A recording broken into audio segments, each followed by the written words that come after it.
बिस्मिल्लाहिर्रहमानिर्रहीम। अस्सलाम वालेकुम स्टूडेंट्स, मैं हूं हसन फरीद, आपका फिजिक्स टीचर। आज हम चैप्टर नंबर 2 का थर्ड लेक्चर स्टार्ट करेंगे जो वेक्टर्स के मैथमेटिकल ऑपरेशंस के बारे में। मैथमेटिकल ऑपरेशंस क्या होते हैं, आइए जरा देखते हैं। स्टूडेंट्स, जब हम बात करते हैं मैथमेटिकल ऑपरेशंस की, तो मैथमेटिकल ऑपरेशंस में हमारे पास जो ज्यादा फेमस मैथमेटिकल ऑपरेशंस है आप लोग जानते हैं, वो 4 हैं, जिनमें हमारे पास एडिशन है, सब्ट्रैक्शन है, मल्टीप्लिकेशन है और डिवीजन है। तो ये हमारे 4 मैथमेटिकल ऑपरेशंस हैं। इन चारों के बारे में किस तरह से मल्टीप्लाई करना है, ऐड करना है, सब्ट्रैक्ट करना है और डिवाइड करना है आप लोग पढ़ चुके हैं, लेकिन किसके लिए? स्केलर्स के लिए। आपको मालूम है स्केलर्स को कैसे मल्टीप्लाई, ऐड, सब्ट्रैक्ट करते हैं। स्केलर्स को जब हम ऐड करते हैं 2 × 2 4, ये हमारे पास कहलाता है अरिथमेटिक रूल, याद रखिएगा, ठीक है। 2 × 2 4, 3 × 5 8, ये जो हमारे पास स्केलर्स को ऐड करने का, सब्ट्रैक्ट करने का वे है, तरीका है, इसे हम बोलते हैं ये अरिथमेटिक वे है। लेकिन आज हमारे पास क्योंकि चैप्टर है वेक्टर्स का, तो आइए जरा देखते हैं कि इन ऑपरेशंस को वेक्टर में कैसे पढ़ा जा सकता है। वैसे मैंने 4 ऑपरेशंस आप लोगों के सामने लिखे हैं, लेकिन मैं इनमें से सिर्फ पहले 2 यानी कि वेक्टर की एडिशन और सब्ट्रैक्शन, इनको डिस्कस करूंगा। स्टूडेंट्स, जब हम बात करते हैं एडिशन की, तो अब क्योंकि आप स्केलर भी पढ़ चुके हैं और वेक्टर्स भी पढ़ चुके हैं, तो आपके पास 2 पॉसिबिलिटीज हैं कि या तो मैं जब एडिशन की बात कर रहा हूं तो मैं बात कर रहा हूं किसकी एडिशन की? स्केलर और वेक्टर की एडिशन, यानी कि how to add a vector into a scalar. या फिर मैं हो सकता है बात कर रहा हूं एक वेक्टर और दूसरे वेक्टर की एडिशन की। यही 2 बातें हो सकती हैं वेक्टर स्केलर में। तीसरी बात, स्केलर और स्केलर को ऐड करना है, वो तो मैं आपको पहले ही बता चुका हूं, अरिथमेटिक रूल 2 + 2 = 4 वाला। अब जरा देखते हैं, ये बात याद रखिएगा कि स्केलर को वेक्टर्स में ऐड नहीं किया जा सकता। This is impossible. This is very important question, and this question would be asked by your book many times in your exercise. बहुत दफा पूछा जाएगा, क्यों नहीं ऐड कर सकते? याद रखिएगा, स्केलर की डेफिनेशन यह है कि स्केलर्स वो हैं जिनके लिए 2 चीजें चाहिए, मैग्नीट्यूड और यूनिट। वेक्टर की डेफिनेशन यह है कि जिनके लिए 3 चीजें चाहिए, मैग्नीट्यूड, यूनिट और डायरेक्शन। यानी कि ये एक अलहदा फिजिकल क्वांटिटी है, ये डिफरेंट फिजिकल क्वांटिटीज हैं, और आप डिफरेंट फिजिकल क्वांटिटीज को ऐड नहीं कर सकते। So you cannot add a scalar into a vector. वो इस क्वेश्चन को इस तरह से पूछा, can we add a vector into scalar? आपकी एक्सरसाइज के अंदर आप आंसर देंगे no, you can not add a vector into scalar because these are 2 different kinds of physical quantity. ये 2 डिफरेंट टाइप की फिजिकल क्वांटिटीज नहीं ऐड कर सकते। दूसरी बात, इसी क्वेश्चन को थोड़ा सा एक और तरीके से पूछेगा और कहेगा can you add 0 to null vector? और जब हम कहेंगे 0 टू नल वेक्टर, तो 0 एक स्केलर है, डिजिट स्केलर होते हैं, और नल वेक्टर एक वेक्टर है, तो इनको भी ऐड नहीं किया जा सकता क्योंकि डिफरेंट फिजिकल क्वांटिटी। तो 2 क्वेश्चन है लेकिन सेम आंसर है, तो इनके बारे में पता चल गया है कि इनको तो भाई ऐड नहीं किया जा सकता। अब दूसरी बात रह जाती है कि क्या वेक्टर को वेक्टर में ऐड किया जा सकता है? आइए जरा देखते हैं। तो स्टूडेंट्स, आपके लिए खुशखबरी यह है कि वेक्टर को वेक्टर में ऐड किया जा सकता है, जैसे स्केलर को स्केलर में ऐड किया जा सकता है। स्केलर को स्केलर में ऐड किस तरीके से किया जाता था, याद है आप लोगों को? अरिथमेटिक रूल के जरिए ऐड किया जाता था स्केलर को स्केलर में। लेकिन जब वेक्टर को वेक्टर में ऐड करेंगे तो फिर हम कौन सा मेथड यूज करेंगे, ये अभी हम लोग देखते हैं। तो स्टूडेंट्स, याद रखिएगा, जब हमने वेक्टर को वेक्टर में ऐड करना है, इसे हम बोलेंगे कि ये वेक्टर की वेक्टर में एडिशन है या वेक्टर एडिशन है। और वेक्टर एडिशन के कुछ इंपॉर्टेंट पॉइंट्स मैं आपके सामने लिखूंगा, मैं एक्सप्लेन करूंगा व्हाइट बोर्ड के ऊपर, लेकिन मैं उनको यहां पर जमा करता जाऊंगा ताकि at the end of the lecture आपके पास वो सारे इंपॉर्टेंट पॉइंट्स जो हैं वो मौजूद हों। तो स्टूडेंट्स देखते हैं कि वो कौन से इंपॉर्टेंट पॉइंट्स है वेक्टर एडिशन में जो आप लोगों को याद रखने। पहली चीज याद रखिएगा स्टूडेंट्स,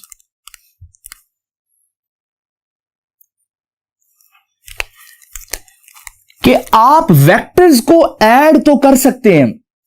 अब फोर्स एक वेक्टर है, डिस्प्लेसमेंट भी एक वेक्टर है, क्या फोर्स को डिस्प्लेसमेंट में ऐड कर सकते हैं? It does not make any sense. आप डिस्प्लेसमेंट को फोर्स में ऐड नहीं कर सकते, आप फोर्स को फोर्स में ऐड कर सकते हैं।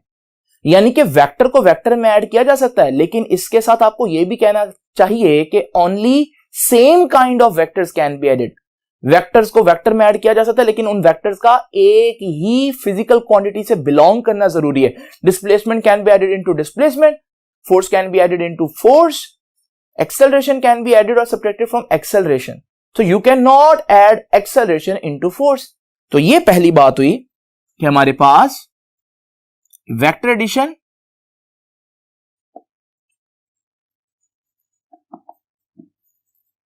among same physical quantities, तो सिर्फ एक जैसी फिजिकल क्वांटिटीज को हम ऐड कर सकते हैं। दूसरी चीज, अब जरा देखते हैं कि हमारे पास ऐड करने का तरीका क्या है। अरिथमेटिक रूल तो हो नहीं सकता। यहां पर कौन सा रूल है याद रखिएगा, आप लोग 9th 10th में भी पढ़कर आए हैं, और वो रूल है स्टूडेंट्स कि vectors are added, vectors are added by head to tail rule. Vectors को कैसे ऐड किया जाता है? हेड टू टेल रूल के जरिए। ये हेड टू टेल रूल होता क्या है, आइए जरा डिटेल में देखते हैं। तो स्टूडेंट्स देखते हैं कि हेड टू टेल रूल क्या है और किस तरह से ये अरिथमेटिक रूल से स्केलर्स के ऐड करने के मेथड से डिफरेंट है। हेड टू टेल रूल को पहले मैं आप लोगों के सामने एक दफा अप्लाई करता हूं और फिर देखते हैं ये क्या है। देखिए, आपने वेक्टर्स ऐड करने, कम से कम दो वेक्टर्स तो आपके पास होंगे। सपोज करो ये दो वेक्टर्स हैं, जिनमें से एक वेक्टर को मैं ए कह देता हूं और एक और वेक्टर है मेरे पास जिसको मैं बी कह देता हूं। अब आपने सबसे पहले ये डिसाइड करना है कि आपने वेक्टर ए में वेक्टर बी को ऐड करना है या बी में वेक्टर ए को ऐड करना है। सपोज करो आपने ए में बी ऐड करना है, तो जब आपने ए में बी ऐड करना है तो आप पहले ए को लेंगे और उसको रीड्रॉ करेंगे, दोबारा से ड्रॉ करेंगे। ये वेक्टर ए है, आपने बिल्कुल इसको थोड़ी आगे जाकर दोबारा से ड्रॉ कर देना। तो ये देखिए जी, ड्रॉ करते वक्त ये ख्याल रखना है कि ये जो वेक्टर आपने ड्रॉ किया ये उसी डायरेक्शन में हो और उतना ही बड़ा हो, क्योंकि तभी आप इसको ए कह सकते हैं जब इसका मैग्नीट्यूड और इसकी डायरेक्शन वही हो जो ओरिजिनल वेक्टर ए की है। और फिर आपने क्या करना है, आपने देखना है कि ये है वेक्टर ए की हेड, आपने इसके हेड पर दूसरे वेक्टर की टेल रखनी है, इसलिए हेड टू टेल बोला उन्होंने। लेकिन यहां पर आपने ख्याल रखना है कि इसको उठाते वक्त आप लोगों ने बिल्कुल डायरेक्शन को चेंज नहीं करना। तो ये हमारे पास वेक्टर बी आ गया। वही वेक्टर्स हैं ए और बी, लेकिन यहां पर अब वो वेक्टर्स किस तरह से जुड़ गए हैं? हेड टू टेल, एक के हेड पर दूसरे की टेल। तो इसे ही बोलते हैं हेड टू टेल मेथड। तो आप क्या बोलेंगे इसमें कि join the tail of second vector की टेल कहां पर जोड़े? Head of to the head of first vector. तो वो तो आपने जोड़ दिया, लेकिन आंसर कहां है? आंसर याद रखिएगा, आप लोग देखें कि भाई पहले वेक्टर की टेल कहां है? ये है पहले वेक्टर की टेल। आखिरी वेक्टर का हेड कहां है? ये है। आप पहले की टेल से आखिरी के हेड तक एक वेक्टर ड्रॉ करें, ये जो वेक्टर होगा ये आपका आंसर होगा, यानी कि ये है दोनों वेक्टर्स का सम। तो ये है दूसरे अल्फाज में a प्लस बी। इसको स्टूडेंट्स हम कहते हैं कि ये है रिजल्टेंट। नाम बता रहा है रिजल्टेंट, मतलब इन सब का कंबाइंड रिजल्ट। अब जरा देखिए स्टूडेंट्स, यहां पर join the tail of the second vector on the head of the first vector, तो हमारे पास रिजल्टेंट कहां से होगा? Resultant can be drawn, resultant can be drawn from tail of first vector to the head of last vector या second vector इस case में, to the head of second vector। तो ये स्टूडेंट हमारे पास वेक्टर्स को ऐड करने का तरीका है। ये है वेक्टर की एडिशन।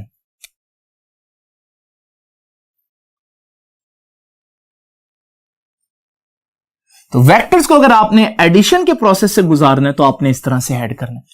अब इंपॉर्टेंट बातें जो हमने नोट की हैं वो मैं अब आपके सामने यहां से निकालता हूं। पहली चीज आपने देखा, कहीं हमने कैलकुलेशन नहीं की, हेड टू टेल रूल में कोई फॉर्मूला यूज नहीं किया, यानी कि हेड टू टेल रूल एक ऐसा तरीका है जिसमें आपने ड्रॉ करके आंसर निकालना है। दूसरे अल्फाज में इसे बोलते हैं कि head to tail rule is a graphical method. तो ये मैं लिख देता हूं बात यहां पर हम इंपॉर्टेंट चीजें जमा करते जाएंगे और वहां पर समझेंगे। तो देखिए जी के हेड टू टेल रूल कैसा मेथड है, इज ए ग्राफिकल मेथड, क्योंकि ड्रॉ करके करते हैं। दूसरा, यहां पर मैंने दो वेक्टर्स की एग्जांपल ली आप लोगों के सामने, लेकिन क्या तीन वेक्टर्स को नहीं जोड़ा जा सकता? बिल्कुल जोड़ा जा सकता है, क्योंकि आप फिर वही रूल अप्लाई करेंगे और दूसरे वेक्टर की हेड पर तीसरे की टेल रखेंगे। तो इसका मतलब हेड टू टेल रूल कितने वेक्टर्स के लिए अप्लाई हो सकता है? इनफिनिट वेक्टर्स के लिए। तो इसका मतलब from head to tail rule कितने वेक्टर्स ऐड किए जा सकते हैं कि इनफाइनाइट, जितने मर्जी infinite vectors can be added by, can be added by head to tail rule। एक और बात भी हमने यहां से बड़ी जबरदस्त निकाली और वो भी देखते हैं। स्टूडेंट्स, वेक्टर ए था एक वेक्टर, बी था एक वेक्टर, और रिजल्टेंट क्या आया? रिजल्टेंट भी एक वेक्टर है जिसको मैंने रेड में ड्रॉ किया। इसका मतलब यहां से हमें एक और बात पता चली कि वेक्टर को वेक्टर में ऐड करे तो आंसर भी वेक्टर आता है, बिल्कुल उसी तरह जैसे स्केलर्स को स्केलर्स में ऐड करे तो आंसर स्केलर आता है। तो ये बात भी मैं यहां लिख देता हूं कि हमारे पास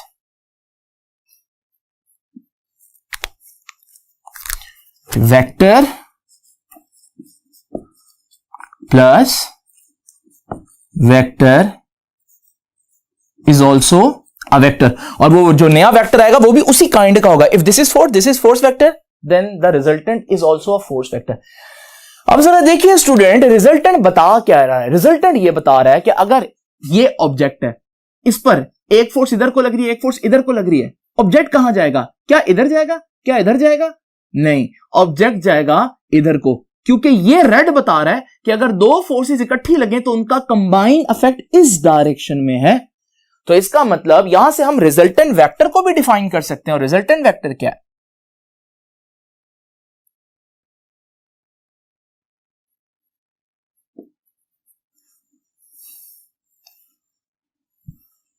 तो स्टूडेंट्स देखते हैं रिजल्टेंट वेक्टर क्या है। Resultant vector is a single vector, ये एक वो अकेला वेक्टर होता है। Resultant vector is a single vector which gives the combine effect। किनका combine effect? Combine effect of all the given vectors। सारे वेक्टर्स का जो हमारे पास कंबाइन इफेक्ट होता है उसे हम रिजल्टेंट वेक्टर कहते हैं। आपने एक बात नोट की है, जरा देखें, एक छोटा सा एमसीक्यू मैं आपसे पूछता हूं। ये देखिए स्टूडेंट्स, मैं आपसे कहता हूं कि विच वन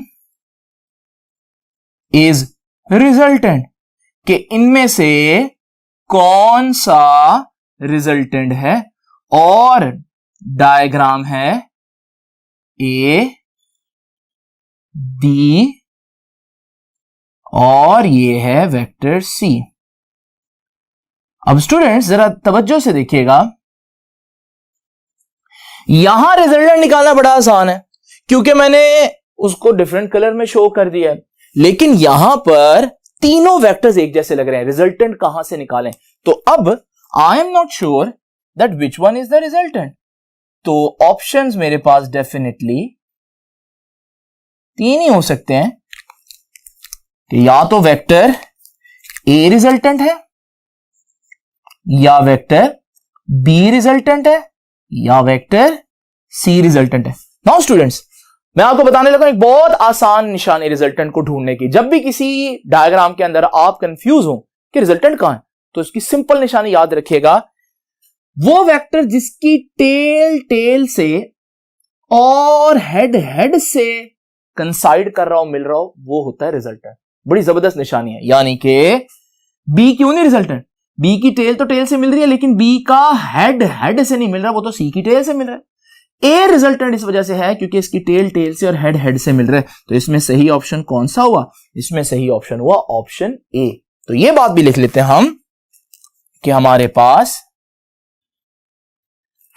जो रिजल्टेंट है वो कहां से,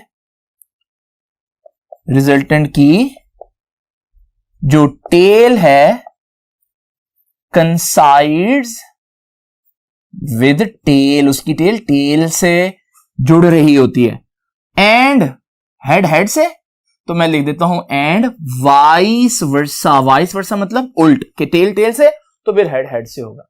अब जरा मजीद आगे लेकर चलते हैं इस लेक्चर को। तो स्टूडेंट्स, अब जरा एक बड़ी इंपॉर्टेंट बात देखिए, स्केलर के बारे में एक बात याद रखिएगा। जब भी हम स्केलर्स को ऐड करते हैं, 2 + 2 4 होता है।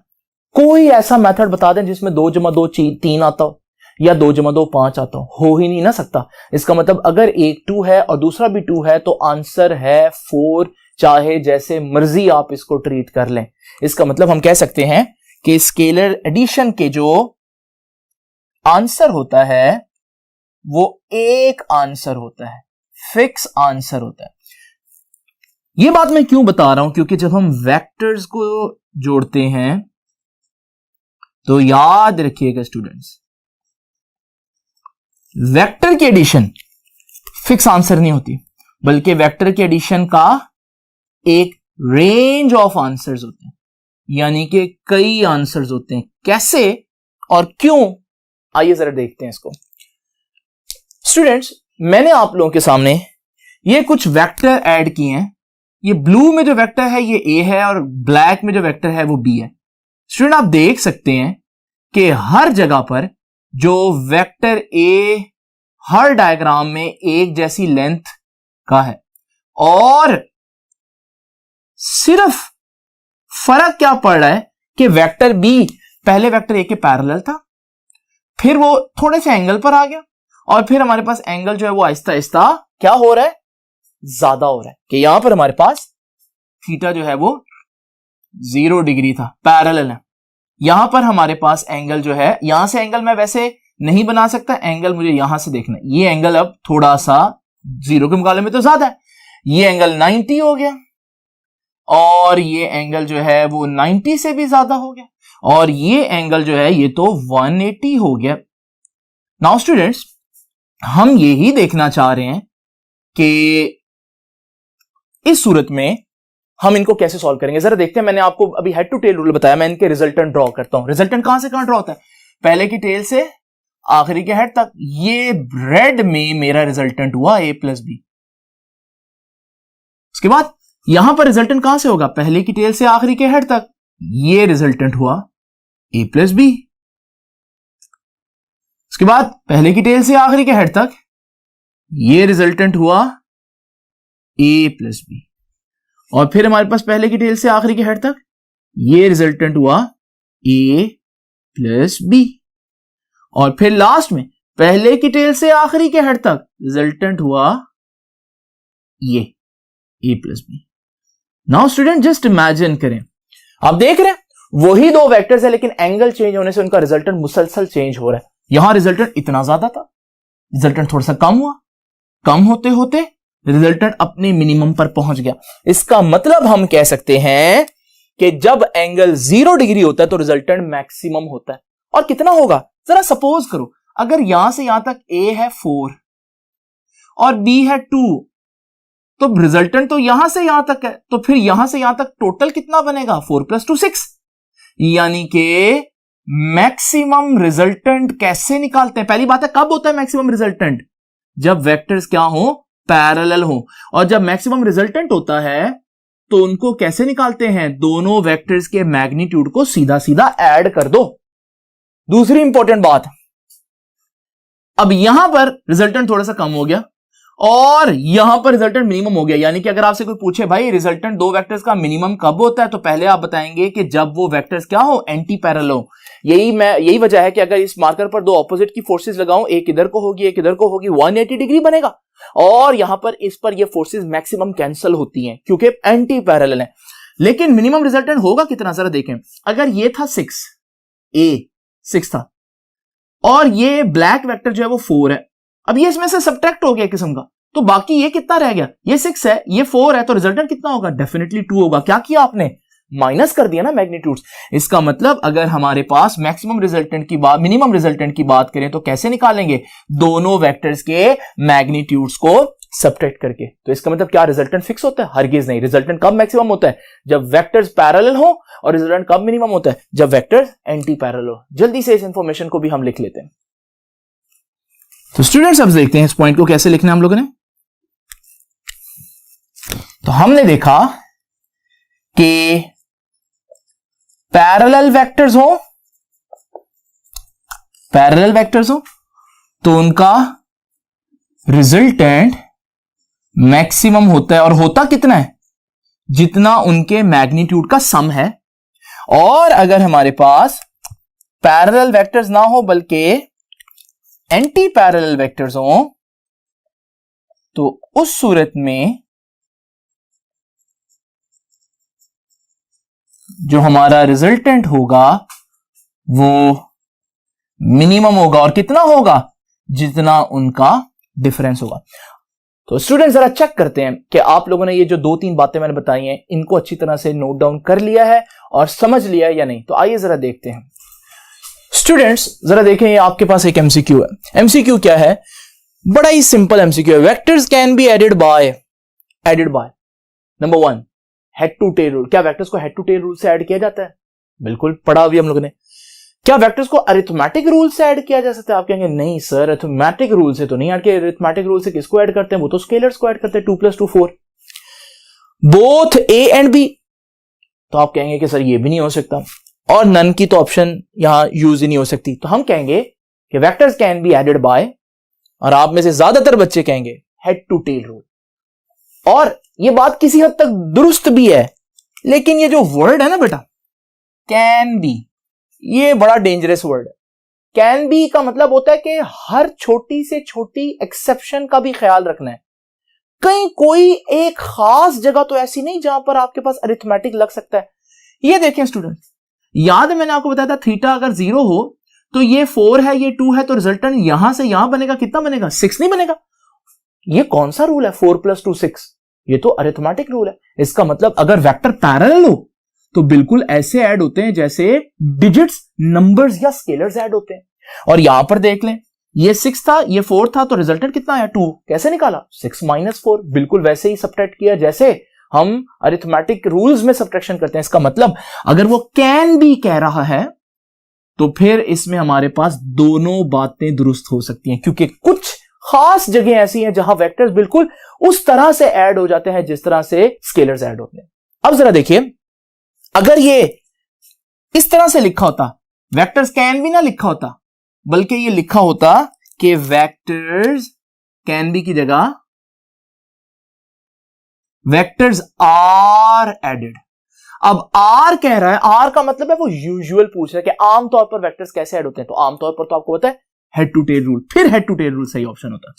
दूसरा क्वेश्चन देखिए students, resultant of the following vectors can B, ये दो वेक्टर्स है उनका रिजल्टेंट निकालें। अब इनका रिजल्टेंट निकालें, अगर ये स्केलर होते मैं कहते हैं इनका एडिशन करो, आप कहते हैं अच्छा एक 70 एक 20 है सर, 70 + 20 90 न्यूटन, इतना आसान क्वेश्चन। लेकिन ये वेक्टर्स है ना, और हम लोगों ने पढ़ा कि वेक्टर्स में हमारे पास वेक्टर जो है वो उनका जो रिजल्टेंट जो है वो डिपेंड करता है उनकी डायरेक्शन पर। और मजे की बात ये है कि डायरेक्शन तो याद ही नहीं हुई, तो मैं अगर कहूंगा भाई 70 और 20 का आंसर कितना आएगा, आप कहेंगे सर मुझे क्या मालूम, मुझे तो आप ये ड्रॉ करके देंगे फिर ही पता चलेगा कि उनका रिजल्टेंट कितना आएगा। लेकिन अगर आप क्लेवर हैं तो आप लोग याद रखिएगा, समटाइम आपको hit and trial method use करना पड़ता है। Sometimes E CAT M CAT में भी आपको सही ऑप्शंस नहीं ढूंढना, अजीब बात कह रहा हूं लेकिन सही बात कह रहा हूं, सही आंसर नहीं ढूंढना, आपको सही आंसर कभी नहीं मिल सकता, लेकिन आपको गलत आंसर्स मिल सकते हैं। ये क्या मतलब है जरा देखें। मुझे मालूम है अगर एक 70 एक 20 है, मैक्सिमम आंसर इनका कब आएगा, जब ये पैरेलल होंगे, और कितना आएगा, जितना इनका सम होगा, क्योंकि मैंने ऐड करना है पैरेलल में। 70 + 20 कितना सम हुआ, 90। इसका मतलब इनका मैक्सिमम आंसर आया भी तो 90 न्यूटन आएगा, और 100 न्यूटन तो 90 से भी ज्यादा है, तो मैक्सिमम आंसर से भी ज्यादा है। तो इसका मतलब मुझे नहीं पता सही आंसर कौन सा, लेकिन मुझे ये पता है ए ऑप्शन तो हो ही नहीं सकता, क्योंकि वो मैक्सिमम से भी ज्यादा है। अगर ये दोनों वेक्टर्स ऑपोजिट हो, एक 70 एक 20 है, तो जब ऑपोजिट जोड़े तो माइनस करते हैं, तो हमारे पास 70 में से 20 माइनस करूंगा तो 50 न्यूटन। इसका मतलब आंसर जितना मर्जी कम हो जाए 50 से कम नहीं हो सकता। तो मुझे पता चल गया, इसका मतलब ये जो 40 लिखा है ये भी मुमकिन नहीं है। इसका मतलब मेरा आंसर जो है वो मैक्सिमम 90 हो सकता है और मिनिमम 50 न्यूटन हो सकता है। यानी कि मेरा आंसर 50 और 90 के दरमियान में ही होगा, ना 90 से ज्यादा ना 50 से कम। और 50 और 90 के दरमियान में क्या 80 आता है? अब आपका रेंज के अंदर 80 आ रहा है, आप कहेंगे इसका मतलब यही ऑप्शन हमारा सही होगा। तो देखिए कितना ट्रिकी हो सकता है वेक्टर्स को सॉल्व करना, और एक एक वर्ड कितना इंपॉर्टेंट और कितना मायने खेज है। स्टूडेंट्स एक बात मैंने आपको नहीं बताई, और वो कौन सी बात है, मैंने यहां पर ए को बी में ऐड किया, यानी ए वेक्टर पहले लिया और बी वेक्टर बाद में लिया। लेकिन अगर मैं ए में बी ऐड करने के बजाय बी में ए ऐड कर दूं तो फिर क्या बनेगा, उसके लिए मुझे पहले लेना पड़ेगा बी। तो ये बी है, मैं बी को पहले लूंगा। तो ये देखिए स्टूडेंट्स, मेरे पास ये हो गया वेक्टर बी, और हेड टू टेल रूल से मैं वेक्टर बी के हेड पर ए की टेल रखूंगा। तो अगर मैं वेक्टर बी के हेड पर ए की टेल रखूं, ये ए वेक्टर है, इसको उठाकर सीधा यहां रख देता हूं। जब मैं ऐसा करूंगा तो आपको मालूम है ये वेक्टर ए आ गया। स्टूडेंट रिजल्टेंट कहां से कहां होता है, रिजल्टेंट तो पहले की टेल से आखिरी के हेड तक होता है। स्टूडेंट पहले की टेल ये है, आखिरी का हेड ये है, तो रिजल्टेंट अभी भी यही ड्रॉ होगा। इसका मतलब same vector A plus B को रिप्रेजेंट कर रहा है और same vector B plus A को भी रिप्रेजेंट कर रहा है। इसका मतलब क्या हुआ कि जब आप वेक्टर्स को जोड़ने जा रहे हैं तो इससे फर्क नहीं पड़ता आप ए को बी में ऐड करते हैं या बी को ए में ऐड करते हैं, आपका ऑर्डर ऑफ एडिशन नहीं इंपॉर्टेंट। इसे मैथमेटिक्स की टर्म में कहते हैं कि आपकी वेक्टर एडिशन क्या है, कॉम्यूटेटिव है। तो स्टूडेंट्स लास्ट पॉइंट है आज का, और ये क्या कहता है कि vector addition is commutative. Commutative का मतलब क्या हुआ, कॉम्यूटेटिव का मतलब हुआ order of addition is not important. Order of addition का मतलब क्या है, एडिशन की तरतीब इंपॉर्टेंट नहीं है। यानी कि आप ए में बी को ऐड करें या बी में ए को ऐड करें, आपका आंसर सेम आएगा। स्टूडेंट्स एक बात मैं आपको कहे बगैर बता दूं, और वो ये बात मैं आपको किए बगैर बता रहा हूं कि वेक्टर एडिशन जो है इज ऑल्सो एसोसिएटिव। मैं इसकी रीजन नहीं दूंगा। आप खुद 3 वेक्टर्स लें और 3 वेक्टर्स को जोड़कर देखें कि अगर आप ए और बी को पहले ऐड कर दो और फिर तीसरा वेक्टर सी ऐड कर दो, या पहले बी और सी को ऐड कर दो और फिर ए ऐड कर दो, तो क्या आपका आंसर सेम आता है? मैं कह रहा हूं कि सेम आना चाहिए। इसे बोलते हैं, ये एसोसिएटिव प्रॉपर्टी है वेक्टर एडिशन की। ये स्टूडेंट्स मेरे ख्याल में बहुत इनरिच लेक्चर है जिसमें मैंने सारी चीजें जो बच्चों को वेक्टर एडिशन से रिलेटेड उनके जहन में कंफ्यूजन होती हैं, वो सारी आप लोगों के सामने लिखनी है। आई होप कि आप इसको अच्छी तरह से अंडरस्टैंड भी कर गए होंगे, इसको रिपीट भी करेंगे। तो ये था आज का लेक्चर, आपसे मुलाकात होगी